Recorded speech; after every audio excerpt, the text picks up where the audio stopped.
We're living in a world where you are the world's superpower. I don't think that sits very easily with everyone at the moment. I think there is a sense of wanting to retrench.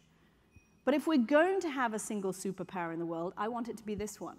I don't want it to be China, where there isn't rule of law, where there isn't freedom of religion, where there is, God forbid, very little freedom to practice for the media.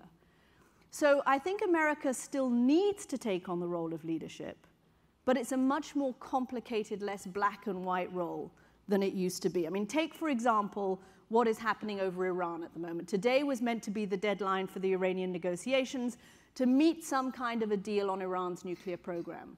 But there are lots of moving parts here, and it's not entirely clear what America's leverage is. You have to deal with the other 5 world powers that are part of these negotiations.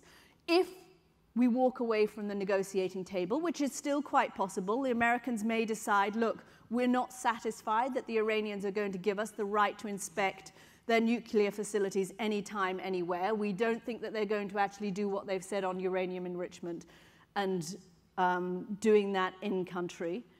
If we walk away from those negotiations, however, the sanctions, the global sanctions regime, which has brought Iran to the negotiating table in the first place, may well not hold up. American sanctions, I think, will hold up, but I'm not sure that that the United Nations sanctions will hold up, because you have China and Russia on the Security Council of the United Nations who are less in favor.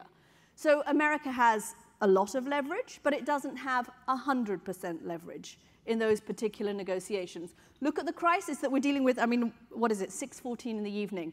14 minutes ago, Greece was meant to repay some of its IMF debt. As far as I know, and if anyone has a Twitter feed with me, then they can tell me, they didn't do so. The president this afternoon tried to make it very clear that he doesn't think Greece's debt crisis is a crisis for all of you. I'm not sure we can afford to be so blasé. What did we learn from the crash of 2008? What was the one thing we learned? What happens in Athens, Greece, affects people in Athens, Ohio. We are living in a globalized world. Yes, most of Greece's debt is owed to official creditors. So the chances of it affecting people's pensions around this room are fairly minimal. But the world economy is still fragile. The stock market yesterday had its worst day in 2 years. Why? Because of uncertainty around Greece. So I'm not sure we can afford that much more uncertainty. Of course, Europe will be the place that pays the price.